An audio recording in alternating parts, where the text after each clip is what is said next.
नमस्कार। बुलेटिन में आप सभी का स्वागत है। मैं हूं आपके साथ अस्मिता। बुलेटिन की शुरुआत करेंगे इस वक्त की बड़ी खबर के साथ। खबर आपको बता रहे राजधानी भोपाल से, जहां मध्य प्रदेश में जल्द होगा मंत्रिमंडल का विस्तार। नामों पर दोबारा चर्चा हो सकती है। दावेदार अपनी पूरी ताकत लगा रहे हैं। सीएम फिर से दिल्ली जा सकते हैं। नामों पर चर्चा करने के लिए दिल्ली दौरा उनका हो सकता है।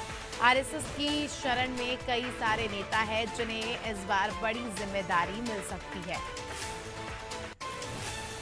तो आपको बता दें कि मध्य प्रदेश में जल्द ही मंत्रिमंडल का विस्तार होना है। नामों पर दोबारा चर्चा हो सकती है।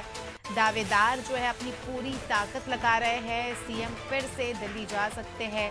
नामों पर चर्चा करने के लिए दिल्ली जा सकते हैं। आरएसएस की शरण में कई सारे नेता ऐसे हैं जिनको अब जो है आरएसएस से पूरी उम्मीद है कि उन्हें इस बार बड़ा पदभार दिया जाएगा।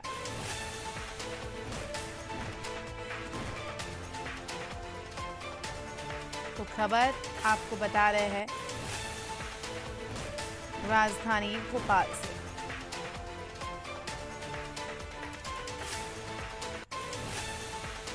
जहां मंत्रिमंडल का विस्तार होना है। लगातार देखा जा रहा है कि सीएम मोहन यादव का दिल्ली दौरा है। आला कमान से वो चर्चा कर रहे हैं। इसी के साथ ही संघ के बड़े चेहरों से वो चर्चा करेंगे और क्या कुछ होना है। हम कह सकते हैं कि किस मंत्री को किस पदभार से नवाजना है, उसकी भी जानकारी हमें जल्द ही मिल जाएगी।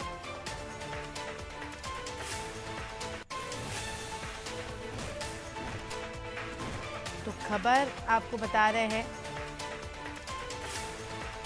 राजधानी भोपाल से।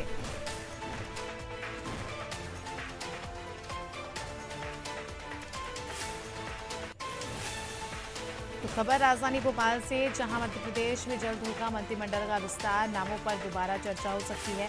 दावेदार अपनी पूरी ताकत लगा रहे हैं। सीएम फिर से दिल्ली जा सकते हैं। नामों पर चर्चा करने के लिए दिल्ली जा सकते हैं।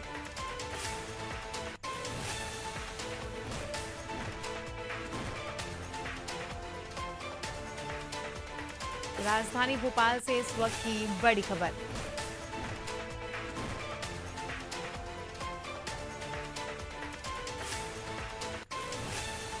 जहां अब मध्य प्रदेश में जल्द ही मंत्रिमंडल का विस्तार होना है और नामों पर दोबारा चर्चा हो सकती है।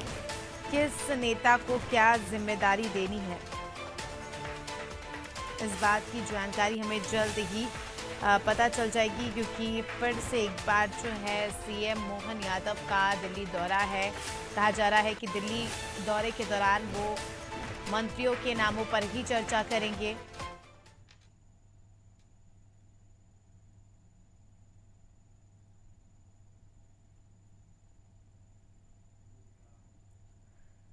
तो खबर आपको बता रहे हैं राजधानी भोपाल से।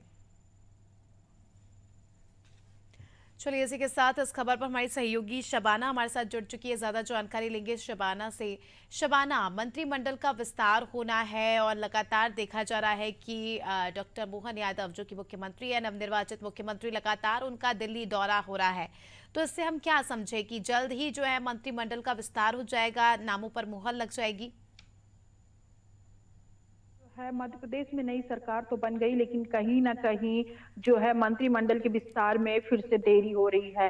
सीएम के चेहरे को लेकर भी देरी हुई थी, अब मंत्रिमंडल के विस्तार को लेकर भी देरी देरी हो रही है। इसमें सबसे बड़ी बात ये निकलकर सामने आ रही है कि लोकसभा चुनाव है, बीजेपी उसी दृष्टि से जो है नए मंत्रिमंडल का विस्तार करना चाहती है। बीजेपी जातिगत और क्षेत्रीय सभी अन्य समीकरण को साधना चाहती है ताकि लोकसभा चुनाव में भारतीय जनता पार्टी 29 की 29 सीटें जीतकर मध्य प्रदेश की सत्ता में फिर से वापसी करे, लोकसभा के 29 की 29 सीटें जो है केंद्र को दे। तो इन सब समीकरण को देखते हुए भारतीय जनता पार्टी फिर से मंत्रिमंडल का विस्तार करना चाहती है। हालांकि कई विधायकों से जब हमने बातचीत की कि मंत्रिमंडल को लेकर जगह मिल रही या नहीं, कब तक विस्तार होना, तो उन्होंने इस मामले में साफ तौर से बोलने को इनकार कर दिया है। दिल्ली में फिर से जो है सीएम मोहन यादव और पार्टी के राष्ट्रीय अध्यक्ष जेपी नड्डा की जो है बैठक हो सकती है जी। मंत्रिमंडल को लेकर, क्योंकि देखिए हाल ही में अब जो है लोकसभा चुनाव की तैयारी करना है, चुनाव होने वाले हैं। ऐसे में सभी से समीकरण को साधते हुए पार्टी जो है मंत्रिमंडल का विस्तार करेगी, क्योंकि आपने देखा जब सीएम फेज को लेकर चर्चा हो रही थी तो पार्टी ने 2 उप मुख्यमंत्री और एक सीएम बनाया।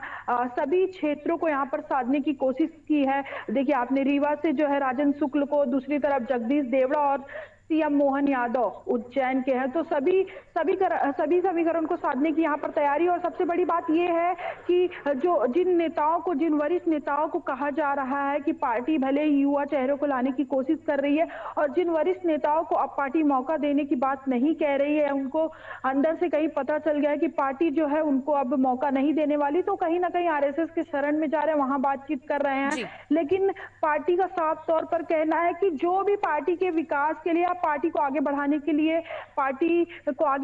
लिए काम होगा, पार्टी को सीट जिताने के लिए जो भी नेता काम करेंगे और जो समीकरण साधने की कोशिश करेंगे, उनको ही पार्टी मौका देगी। देखिए इस बार युवा चेहरे पर ज्यादा भारतीय जनता पार्टी का फोकस रहेगा। जी बिल्कुल युवाओं पर फोकस रहेगा। अगर शबाना हम जातिगत समीकरण की बात करें तो जिस प्रकार से हमने देखा कि मध्य प्रदेश में जातिगत समीकरण को ही ध्यान में रखते हुए मुख्यमंत्री और उप मुख्यमंत्री का चुनाव हुआ, तो क्या मंत्रिमंडल में भी हमें जो है जातिगत समीकरण देखने को मिलेगा, क्योंकि आगामी समय में लोकसभा चुनाव भी है? जी देखिए भारतीय जनता पार्टी सभी तरीके से सोच रही है, क्योंकि आगामी समय में लोकसभा चुनाव है। तो जातिगत समीकरण देखिए, आप कांग्रेस ने भी जीतू पटवारी को मालवा निर्माण से मौका दिया, कांग्रेस पार्टी हार गई थी। तो कहीं ना कहीं भारतीय जनता पार्टी जो है वो जातिगत समीकरण साधने के लिए सभी क्षेत्रों में जो है, देखिए पिछली बार लोकसभा चुनाव में एकमात्र सीट जो है वो रह गई थी भारतीय जनता पार्टी के हाथ से, छिंदवाड़ा। उन सभी सीटों को फिर से भारतीय जनता पार्टी जीतना चाहती है, जिसके लिए भारतीय जनता पार्टी ये सोच कर रही है, ये समझ रही है कि किन किन को मंत्रिमंडल में जगह दिया जाए। हालांकि ये चर्चा है कि अधिकतर युवाओं को ही मौका दिया जाएगा, क्योंकि अब मध्य प्रदेश में 2.5 करोड़ से ज्यादा युवा है। तो उन सबको साधने के लिए जो है युवाओं को फिर से एक बार मौका मिल सकता है, क्योंकि आपने पहले भी देखा लगातार पार्टी ने सीएम का फेस बदल दिया, फिर 2 उप मुख्यमंत्री बना दिए। तो ये सब पार्टी आगे की रणनीति तय कर रही है कि आगे मध्य प्रदेश में लोकसभा चुनाव की क्या तैयारी है। उन सभी समीकरण को साधते हुए मंत्रिमंडल का विस्तार होगा और सीएम फिर से दिल्ली जा सकते हैं, राष्ट्रीय अध्यक्ष से मुलाकात करेंगे, केंद्रीय गृह मंत्री से मुलाकात करेंगे, चर्चा करेंगे कि किस किस को मंत्रिमंडल में जगह देना है। उसके बाद मंत्रिमंडल का विस्तार लगभग बिल्कुल शबाना, दिसंबर अब ये तक किया देखने जा वाली सकता है। बात होगी कि किसे मौका मिलता है और पार्टी जो है किन चेहरों पर दाव लगाती है और कौन जो है मंत्रिमंडल में शामिल होता है, देखने वाली बात होगी। पनेरी हमारे साथ जल्दी आपका रुख करेंगे। तो दर्शकों को बता दें कि खबर आपको बता रहे हैं राजधानी भोपाल से।